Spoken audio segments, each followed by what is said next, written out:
हाँ जी, शुरू करें। चलो पढ़ते हैं। देखो जी, ये indecent representation of women prohibition act 1986 बहुत सारे स्टेट्स में जुडिशरी में और कम्पिटिटिव एग्ज़ाम जो लॉ से रिलेटेड है वहाँ पे पूछे ही जाते हैं। तो चलिए फास्टली इसको हम कवर करेंगे। तो जैसा कि यहाँ पे इंडिसेंट आप देख रहे हो, तो इसका मतलब क्या होता है। जो एकदम बिल्कुल नए हैं उनको थोड़ा सा समझाता हूँ इस एक्ट को कैसे पढ़ना है, क्या समझ के चलना है। तो इंडिसेंट मतलब अगर कोई अश्लील रिप्रेजेंटेशन हो रहा है वुमेन का, तो उसको प्रोहिबिशन की बात की गई है इस एक्ट में, 1986 के एक्ट में। तो यहाँ पे 1986 एक्ट है, और जब देखोगे ये फोर्स में आया था 1987 में, जो कि डेट था 2 अक्टूबर, ठीक है। और आपका 23 में भी दिसंबर आगे मिल ही जाएगा, 1986 में आप इसका एसेंट मिला था, ठीक है। ये चीज़ें याद कर लो, आगे भी अभी डिस्कस हो जाएगा, ठीक है। अब हम बात करते हैं भैया कि इसमें कितने सेक्शंस हैं। तो अभी जो आपको दिख रहा है उतने ही सेक्शंस हैं, इसको याद करना बड़ा आसान है। और क्वेश्चंस जो है, जो भी एक या दो क्वेश्चन बने उसको बड़े इजी तरीके से वहाँ कर पाओगे। सभी क्वेश्चंस को मैं यहाँ कवर करूँगा और एक भी क्वेश्चन नहीं छूटेगा। इसको पूरा देख लो, कंप्लीट है आपका, ठीक है। चलिए जी, अरेंजमेंट ऑफ सेक्शंस की बात करें। हाँ देखो, एक बात सुन लो, अगर स्पीड स्लो है मेरी तो आप 2x या फिर 1.5x पे स्पीड बढ़ा के देख सकते हो, ठीक है। चलो जी, अब यहाँ पे थोड़ा सा हम इस इंडेक्स को, सेक्शंस अरेंजमेंट को पढ़ इसलिए रहे हैं ताकि कुछ सेक्शंस आपको यहीं पे याद करा दूँ, और ध्यान से पढ़ना, याद हो जाएगा, ट्रिक भी लगाऊंगा। अब देखो, वन में सबको मालूम है भैया, short, title, extend and commencement होता ही है। डिफिनेशन क्लॉजेस दो में होते हैं, ये तो पक्का मालूम है, हाँ जी मालूम है। तीसरे को इस तरह से समझो कि एडवर्टाइजमेंट हो रहा है, ठीक है। इसको कैसे याद करोगे। मान लो दो पर्सन आपके मिलके कोई व्यापार कर रहे हैं, ठीक है। कुछ व्यापार कर रहे हैं या फिर मार्केट में लड़ रहे हैं या कुछ ऐसा कर रहे हैं, और ये दो पर्सन जो बिजनेस कर रहे हैं ये अपना एडवर्टाइजमेंट करने के लिए थर्ड पर्सन को हायर करते हैं। किसको या हायर करते हैं, थर्ड पर्सन को। तो इससे आपको याद हो गया कि हाँ, थर्ड पर्सन, थर्ड में आपके एडवर्टाइजमेंट के प्रोहिबिशन की बात की गई है। किसके एडवर्टाइजमेंट की प्रोहिबिशन की, जो कंटेन कर रहे हैं indecent representation of women. Fourth की बात करें तो प्रोहिबिशन की बात करती है पब्लिकेशन की, ठीक है। अब मान लो ये भैया आए और आपका एडवर्टाइजमेंट कर रहे हैं, ठीक है, और यहाँ दो पर्सन जो है आपके लड़ रहे हैं कुछ, ठीक है। ट्रिक बता रहा हूँ याद करने का। और या फिर ऐसे ही 10 सेक्शन है तो 3 में एडवर्टाइजमेंट है तो 4 में आपका पब्लिकेशन है। अब कुछ भी आप ट्रिक लगा सकते हो। अब पांचवा, powers to enter and search. छठे में पेनाल्टी है। इस दो सेक्शन को अगर आप साथ में पढ़ो, इस दो सेक्शन को साथ में याद करो, पढ़ना नहीं है। तो पांचवें में क्या दे रखा है कि भैया हम कहीं भी सर्च कर सकते हैं, इंटर कर सकते हैं, मेरे पास ये पावर है, ठीक है। और मैं सर्च करूँगा और पाऊँगा ऐसा कुछ, तो पेनल्टी भी इसका जो है इसके बाद ही मिलेगा, अगर कुछ पाता हूँ तो। तो छठे में पेनल्टी है, पाँचवा छठवां। सातवें में ऑफेंसेस बाई कंपनीज़ है। तो यहाँ पे ऐसे याद कर लो, 7 लोग मिलके कंपनी बनाए हैं जिसको रन कर रहे हैं, तो 7 लोग मिलके। आठवें में offences to be cognizable and bailable है। तो अब यहाँ आठवां कैसे याद होगा, तो बेलेबल में देखो कितने लेटर हैं, 1 2 3 4 5 6 7 8, 8 लेटर हैं। तो आपका आठवें में offences to be cognizable and bailable हो गया। अब protection to action taken in good faith. अब गुड फेथ का लेटर गिनो कितना है, 4 इधर है, और आपका फेथ 5 ये है, ये 5 4 मिलके 9 हो गया। तो आपका protection of action taken in good faith भी क्या हो गया, 9 सेक्शन आपके हो गए। 10वें में पावर टू मेक रूल्स। सबसे लास्ट सेक्शन पावरफुल होता है, ऐसा याद कर लो, ठीक है। पावरफुल इसलिए होता है कि 10 है, ये 9 है, इसमें से एक कम है, तो ये एक 9 कम है, इसलिए उन सब के पावर्स कम है, ऐसे सब कम ही हैं, ठीक है। तो सबसे पावरफुल भैया पावर टू मेक रूल्स। और पाँचवें में आओगे, 10 का आधा कर दोगे तो 5 हो जाएगा, 10 का आधा कर दोगे तो कितना हो जाएगा, 5 हो जाएगा। पाँचवें में भी पावर्स का बात रखा है, powers to enter and search, ठीक है ना भैया। इंटर लिंकिंग करिए, ऐसे ही याद होगा। चलो जी, अब बिल वाज जो आपका इंट्रोड्यूस हुआ था वो मार्गरेट एल्वा के द्वारा हुआ था, ठीक है, राज्यसभा में। और ये लॉ बना था आपका अक्टूबर में। 1987 में बना था, जैसे कि मैं बता दिया, ये 82 लिखा हूँ, सॉरी, 1987, ठीक है। यहाँ पे 1987 में हुआ था आपका, 1986 में जो है इंट्रोड्यूस हुआ था, और 1987 में बाय वे ऑफ इनेक्टमेंट। जब फोर्स में कब आया? 2 अक्टूबर 1987 में। और ऑब्जेक्टिव जैसे कि भाई प्रोहिबिट करना है एडवर्टाइजमेंट को और पब्लिकेशन को, और इनडिसेंट रिप्रेजेंटेशन जो कर रहा है कोई भी पब्लिकेशन या फिर एडवर्टाइजमेंट, उसको प्रोहिबिट करना, और प्राइवेसी को बनाए रखना वुमेन की, ठीक है। अब आईपीसी में आओगे तो ये भाई जनरल है, और यहाँ पे ऑब्सैनिटी की बात की गई है। इससे अगर क्वेश्चन एमसीक्यू में बनता है कि आईपीसी में कहाँ मेंशन है, तो 292, 293, 294 इंपॉर्टेंट है, प्रीवियस ईयर में पूछ रखा है, तो याद कर लो 292 से लेके 294 तक, ठीक है। आगे बढ़ते हैं। तो जैसा कि मैंने बता दिया 23 दिसंबर 1986 को इसको एसेंट मिली थी, यहाँ पे मैंने ये मेंशन किया, ठीक है, ये याद कर लो। आगे बढ़ते हैं। इसको मैं पढ़ दिया हूँ कि भैया indecent representation of women prohibition act 1986, और ये इंपॉर्टेंट है कि आपका एक्ट नंबर 60 है 1986 का। अब यहाँ पे प्रियम्बल की बात करें तो ये एक्ट है जो प्रोहिबिट करता है इंडिसेंट रिप्रेजेंटेशन ऑफ वुमेन की। और भी अगर और एक्ट के प्रियम्बल को पढ़ोगे वहाँ लिखा रहता है कि एन एक्ट टू कंसोलिडेट और अमेंड फला फला, ठीक है। बट यहाँ पे क्या कह रहा है कि an act to prohibit indecent representation of women, किसके थ्रू? एडवर्टाइजमेंट्स के थ्रू, पब्लिकेशन के थ्रू। अब यहाँ पे भैया बताओ एडवर्टाइजमेंट किस सेक्शन में है? सेक्शन 3 में है कि नहीं है? पब्लिकेशन किस में है? 4 में है, याद हो गया। In advertisement publication writings, paintings, figures or any other manner and for matters connected therewith or incidental thereto, okay. अब यहाँ पे बोला है be it enacted by Parliament in the 37th year of republic of India as follows. 37th year, अगर मान लो तुम किसी option आ जाता है भैया रिपब्लिक ऑफ इंडिया के कितने सालों बाद आपका ये एक्ट इनेक्ट हुआ था, आप भूल रहे हो, और वहाँ पे आपको एक्ट का ईयर मेंशन है, तो भैया रिपब्लिक कब हुआ था? रिपब्लिक 1949 को, 1949 को। एक्ट कब का है? 1986 का। फटाक से माइनस कर दो, यहाँ आपका हो जाएगा 16 में से 9 जाएगा 7, 7 में से 4 जाएगा 3, 37 आया ना, 37 आया। अब यहाँ पे आपका 37th ईयर, तो ये ट्रिक भी अपना लेना, किसी भी एक्ट में आपको आंसर मिल जाएगा, ठीक है। Salt title extent and commencement की बात करते हैं, बहुत पढ़ा चुका हूँ ये सब चीज़ें, तो दोबारा से ये हाईलाइट करना पड़ रहा है, ठीक है। तो इसका शॉर्ट टाइटल है भैया indecent representation of women prohibition act 1986। ये होल ऑफ इंडिया में जो है क्या होता है, एक्सटेंड करता है। यहाँ पे except the state Jammu and Kashmir, जैसे जानते हो कि 34 ऑफ 2019 के एक्ट से हटा दिया गया है, ठीक है। और ये फोर्स में आया था आपका 2 अक्टूबर 1987 को, सेंट्रल गवर्नमेंट के द्वारा नोटिफिकेशन ऑफिशियल गजट में करके लाया गया था। अब डिफिनीसन की बात करें तो सबसे पहले एडवर्टाइजमेंट की डिफिनीसन होता है, तो रीड विथ कितना? सेक्शन 3। सेक्शन 3 में एडवर्टाइजमेंट का बात करता है। यहाँ पे एडवर्टाइजमेंट में क्या इंक्लूड करता है, तो इंक्लूड क्या करता है इसको देखते हैं। ये ऑप्शन में आपके बनते हैं कि एडवर्टाइजमेंट इंक्लूड्स, ऑप्शन दे देता है, तो वो चीज़ आप ध्यान रखना है। एडवर्टाइजमेंट में नोटिस, सर्कुलर, लेवल, रैपर और other document and also includes, ध्यान रखना।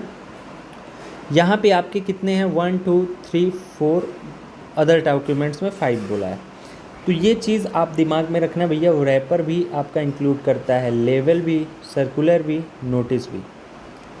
अब आगे आते हैं, और also includes visible representation made by means of any light, किसी लाइट के द्वारा, लेजर लाइट हो गया या फलाना ढिमकाना, साउंड हो गया या फिर स्मोक हो गया या फिर गैस हो गया, इसके द्वारा अगर विजिबल रिप्रेजेंटेशन कर रहा है वो भी एडवर्टाइजमेंट में आएगा। और इस एडवर्टाइजमेंट के प्रोहिबिशन की बात की गई है किसमें? सेक्शन 3 में, ठीक है। अब आपका डिफिनेशन में बी कहता है डिस्ट्रीब्यूशन। डिस्ट्रीब्यूशन इंक्लूड्स करता है by way of samples whether free और अदरवाइज, किसी तरह से भी आप डिस्ट्रीब्यूट कर रहे हो, चाहे वो फ्री हो या अदरवाइज, वो भी आपका डिस्ट्रीब्यूशन में आएगा। क्लॉज सी कहता है 2 का कि इंडिसेंट रिप्रेजेंटेशन ऑफ वुमेन होता क्या है, जो हम यहाँ इतना देर से एक्ट में पढ़ रहे हैं, इनडिसेंट रिप्रेजेंटेशन ऑफ वुमेन। तो ये आपके 2 क्लॉज सी में है ना, देख लेते हैं 2 क्लॉज सी में। हाँ, तो ये 2 क्लॉज सी में डिफाइन किया गया है और सबसे इम्पॉर्टेंट है, ये कई बार पूछ गया है और इम्पॉर्टेंट आपका हो जाता है। इंडिसेंट रिप्रेजेंटेशन ऑफ वुमेन की बात करें तो यहाँ पे क्या कह रहा है कि means the depiction in any manner of the figure of a women, her form और body or any part thereof in such a way as to have the effect of being indecent or derogatory to or denigrating women, or is likely to deprave, corrupt or injure the public morality or morals। ये कुछ ऐसा indecent representation किया जा रहा है किसी के द्वारा जो पब्लिक मोरालिटी और पब्लिक के मोरल्स के खिलाफ है, वो एक्सेप्टेबल नहीं है उस सोसाइटी को, देन ये आपका इंडिसेंट रिप्रेजेंटेशन होगा। और हाँ, अगर उस वुमेन को भी नहीं एक्सेप्टेबल है, अब तुम किए हो, तो भैया ये इंडिसेंट रिप्रेजेंटेशन में आएगा, आपको पनिशमेंट मिलेगी। पेनल्टी किस सेक्शन में पेनल्टी दिया हुआ है? सेक्शन 6 में, आगे पढ़ेंगे, देख लो, सेक्शन 6 में आपके पेनल्टी दिया हुआ है। ठीक, फटाफट आगे बढ़ते हैं। आपका सेक्शन सी 2 क्लॉज सी हो गया है। 2 क्लॉज डी को देखें तो लेवल डिफाइन कर रखा है। ये लेवल आपको कहाँ मिला था? ध्यान दो, एडवर्टाइजमेंट में मिला था। ये रहा एडवर्टाइजमेंट में लेवल, ठीक है। अब यहाँ पे लेवल आपका 2 क्लॉज सी, तो यहाँ पे ध्यान दोगे, एडवर्टाइजमेंट में नोटिस पहले नंबर पे है, आपका सर्कुलर दूसरे नंबर पे है, तीसरे नंबर पे लेवल है और चौथे नंबर पे रेपर है। 4 चीज़ याद की इसमें, और अदर डॉक्यूमेंट 5वां। तो ये एडवर्टाइजमेंट था, और इंक्लूड्स में एक आल्सो इंक्लूड्स में जो चीज़ें थी, ये इसलिए मैं बार बार कह रहा हूँ कि यहाँ से कई बार क्वेश्चंस पूछते हैं। चलो जी, लेवल की बात करें तो लेवल में any written, marked, stamped, printed या फिर ग्राफिक मैटर जो एफिक्स्ड है या फिर अपीयरिंग है किसी पैकेज में, या फिर कोई ऐसी पैकेज है, उसको हम लेवल कहते हैं। और ये चीज़ें हो रही हैं तो वो एडवर्टाइजमेंट कहलाएंगी। लेवल क्या है, ये डी में डिफाइन कर दिया, ठीक है। ई क्या है? पैकेज को देखो, यहाँ पे पैकेज की बात किया, अब ई में पैकेज को बता दिया, डी में लेवल बता दिया, लेवल में इंक्लूड कर दिया, मीन्स मतलब बता दिया पैकेज है, और पैकेज को उसके आगे ई में डिफाइन कर दिया। अब पैकेज के लास्ट में ई देखोगे तो ऐसे भी आप ट्रिक लगा सकते हो कि इसके लास्ट में ई है, इसलिए हम इसको ई में रख रहे हैं। इंक्लूड्स, पैकेज में क्या क्या इंक्लूड्स हो रहा है? बॉक्स, कार्टन, टिन या फिर अदर कंटेनर आपके पैकेज हैं। अब प्रिस्क्राइब्ड ऐप में है, प्रिस्क्राइब्ड को देखें तो ये बोलता है, इसका मतलब है प्रिस्क्राइब्ड बाय रूल्स जो इस एक्ट में बने हुए हैं, ठीक बा। अब भैया आपका सबसे इम्पॉर्टेंट सेक्शन आता है, prohibition of advertisements containing indecent representation of women. सीधे बोलता है कोई भी पर्सन सेल, मैंडेटरी है भैया, cell publish or cause to be published or arrange or take part in the publication or exhibition of any advertisement which contains indecent representation of women in any form। सीधे section 3 में पढ़ता है, कोई भी person publish नहीं कर सकता है, कोई भी पर्सन हो, ठीक है, सीधे प्रोहिबिट करता है। सेक्शन 4 करता है कि prohibition of publication of sending by post of books, pamphlets etcetera containing indecent representation of women, ठीक है, IRW। यहाँ पे बोलता है कि नो पर्सन सेल, सीधे produce, cause to be produce, sell, let to hire, distribute. Distribute कहाँ define है, जल्दी से बता दो। डिस्ट्रीब्यूट देखो, डिस्ट्रीब्यूशन आपका बी में है, ये चीज़ याद कर लो। डिस्ट्रीब्यूट या फिर सर्कुलेट या फिर send by post any book, pamphlet, paper, slide, film, writing. हाँ, क्वेश्चन बना था कि लेवल क्या नहीं इंक्लूड करता है, आपका लेवल क्या नहीं इंक्लूड करता है, तो रिटेन, मार्क, स्टैम्प सब कुछ दिया, और शायद लेवल था या फिर पैकेज था, पैकेज क्या नहीं इंक्लूड करता है, ऐसा कुछ था। तो उस ऑप्शन में आपका ये दे रखा था स्लाइड, जो कि स्लाइड आपका इंक्लूड करता है, कहाँ पे है स्लाइड का डेफिनेशन, कि पब्लिकेशन में, ठीक है। Slide, film, writing, drawing, painting, photograph, representation और figure which contains indecent representation of women in any form. तो ये चीज़ें आपके क्या किए गए हैं, प्रोहिबिट किए गए हैं पब्लिश करने से। अब प्रोवाइजो दिया है कि nothing in this section shall apply to, ये सेक्शन किस पे अप्लाई नहीं होगा। हाँ, आपके दिमाग में भी चल रहा होगा भैया, बहुत सारे वेब सीरीज़ आ रहे हैं, बहुत सारी चीज़ आ रही हैं, बहुत सारे एडवर्टाइजमेंट ऐसे आते हैं जिसमें भाई इंडिसेंट रिप्रेजेंटेशन होता भी है, तो उसका क्या, उसका यहाँ देखो ये है कि provided nothing in this section shall apply to any book या पैम्पलेट या पेपर या स्लाइड या फिल्म या राइटिंग या ड्राइंग या painting, photograph, representation of figure. क्यों क्यों नहीं अप्लाई होगा? The publication of which is proved to be justified as being for the public good on the ground that such book, pamphlet, paper, slide, film, writing, drawing, painting, photograph, representation और figure is the interest of science, literature, art, learning, other objects of general concern. भैया ये justify हो जाता है कि ये public के interest के लिए है, और साइंस, लिटरेचर, कोई भी इंटरेस्ट हो सकता है साइंस के फील्ड में, लिटरेचर, आर्ट, लर्निंग या फिर कोई भी अदर ऑब्जेक्ट्स, ठीक है, तब वहाँ पे आपको एक प्रिविलेज मिल जाती है। अब हम आगे बात करें विच इज़ केप्ट और used bona fide for religious purposes, ये भी आपका एक्सेप्शन हो प्रोवाइजो में दे दिया। Any representation sculptured, engraved, painted और अदरवाइज रिप्रेजेंटेड ऑन और इन, क्या कोई एंशियंट मॉन्यूमेंट में अगर पहले से दे रखा है, ठीक है, कोई आर्कियोलॉजिकल साइट्स हैं या फिर रिमेन्स एक्ट में कुछ जो चीज़ें हैं वो सारी आपकी इससे एग्जेम्प्ट हैं, या फिर कोई एनी टेम्पल जो on any car use for the conveyance of idols और केप्ट और use for any religious purposes.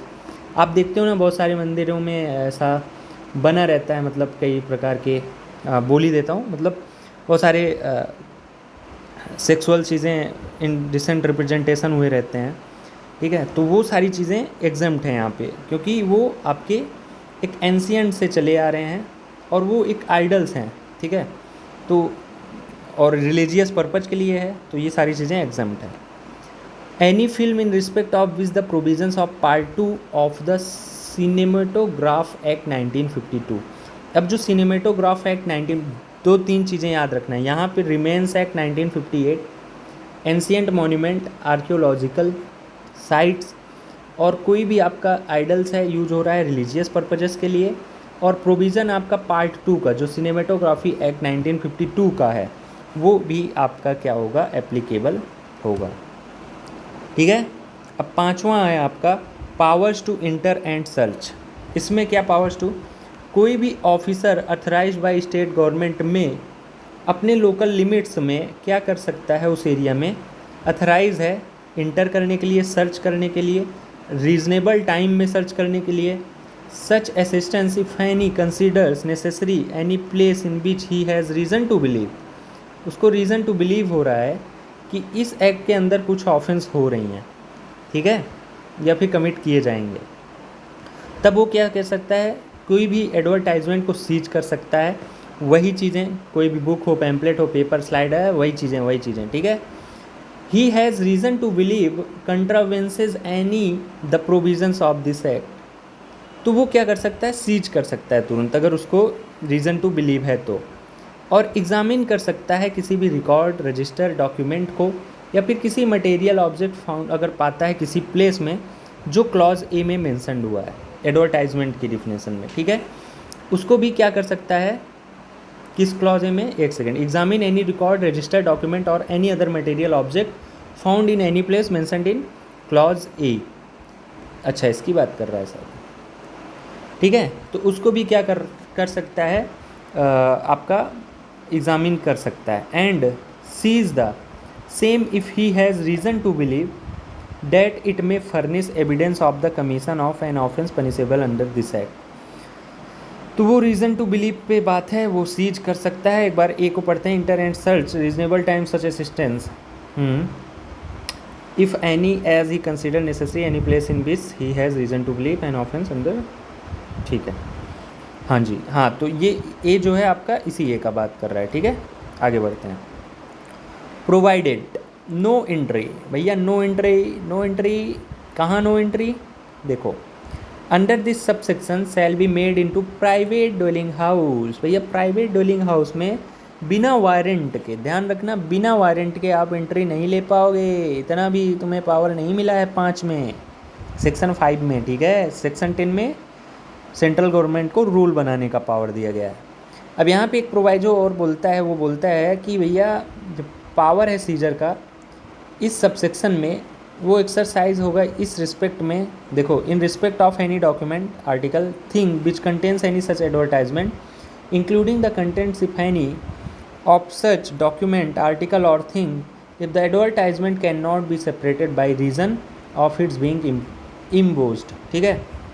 Otherwise from such document article or thing without affecting the integrity utility or saleable value thereof. तो simple सी बात है, proviso में ये सारी चीज़ें दे रखी है कि जो भी एडवर्टाइजमेंट हैं या फिर कंटेंट्स हैं वो आपके इस एडवर्टाइजमेंट से सेपरेटेड नहीं किए जा सकते हैं इस रीज़न से कि वो अदरवाइज फ्रॉम सच डॉक्यूमेंट हैं या फिर विदाउट कोई अफेक्ट नहीं कर रहे हैं आपकी इंटीग्रिटी या यूटिलिटी को, तो इसके वजह से, ठीक है। हाँ, तो 5 का सबसेक्शन 2 क्या कहता है? सबसेक्शन 2 कहता है कि the provisions of this code of criminal procedure 1973 shall में बी अप्लाई एनी सर्च, देखो सर्च और सीजर का जो कॉन्सेप्ट दिया है यहाँ पे वो आपका क्रिमिनल और प्रोसीजर के जैसे ही होगा, वो यहाँ अप्लाई हो जाएगा, ठीक है। एनी सर्च और seizure under authority of a warrant issued under section 94, ठीक है, सेम एज इट वैसे ही हो जाएगा। और क्लॉज 3 क्या कहता है आपका? क्लॉज 3 को पढ़ते हैं। क्लॉज 3 कह रहा है आपका जो है यहाँ पे इसको हटा देते हैं, हाँ, where any person seizes anything under clause B or C of subsection 1 he shall as soon as may be inform the nearest magistrate and take his orders as to custody thereof. तो सीधी बात है भैया, magistrate का order ले लेना जो भी ऊपर वाले सबसेक्शंस में कार्य खिलाफ हो रहा है।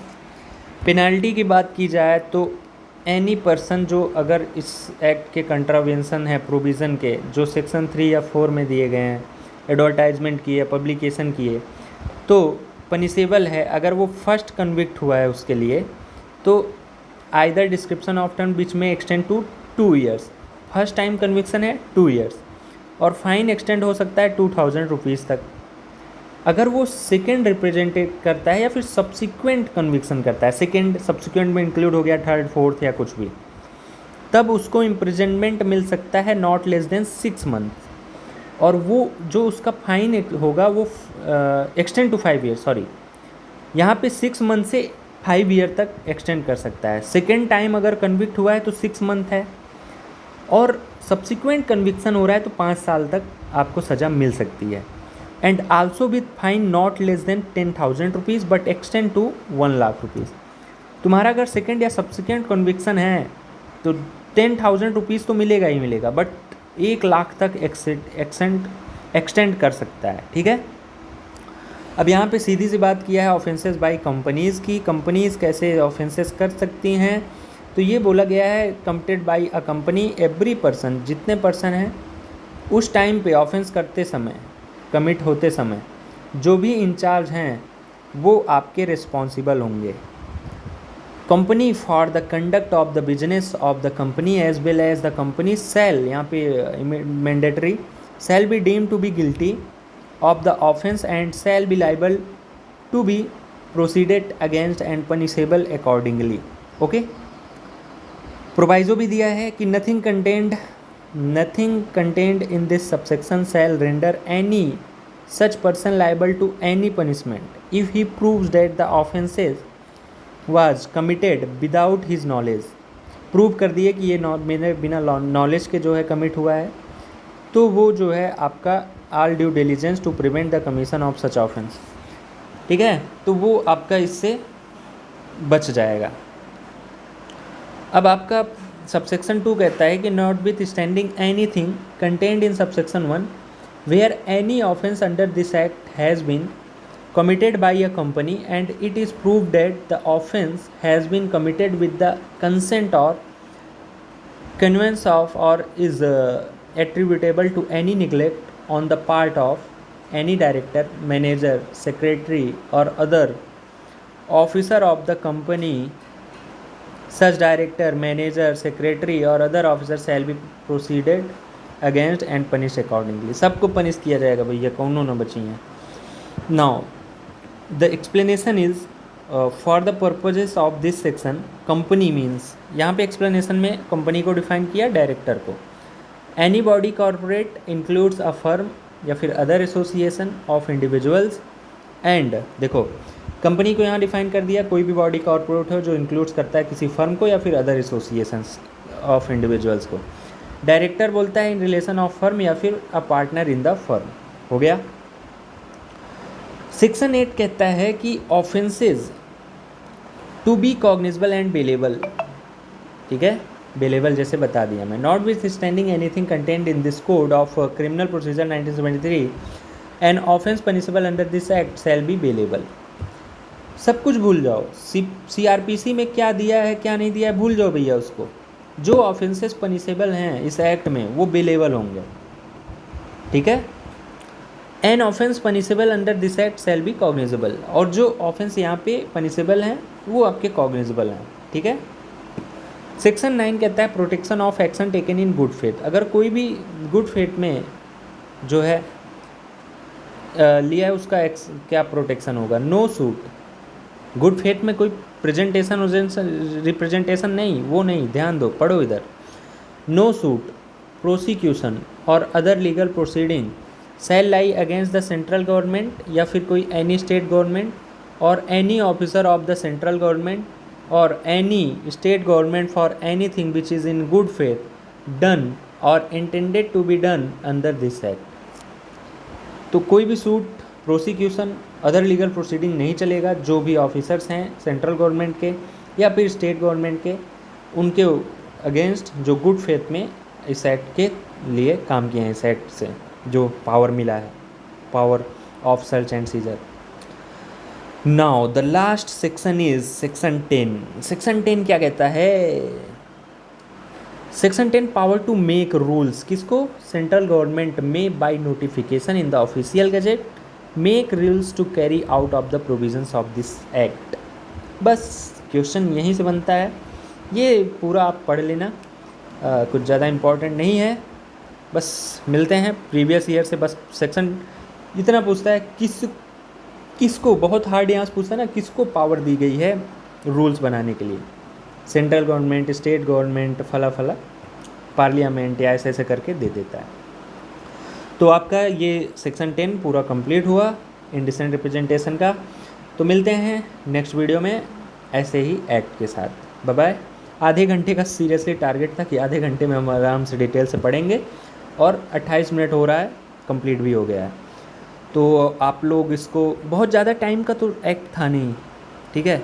आप लोग अगर बढ़िया 1-2 बार रीड किए हो तो ये चीज़ समझ आ सकती है. चलो मिलते हैं नेक्स्ट वीडियो में. Bye bye. Take care.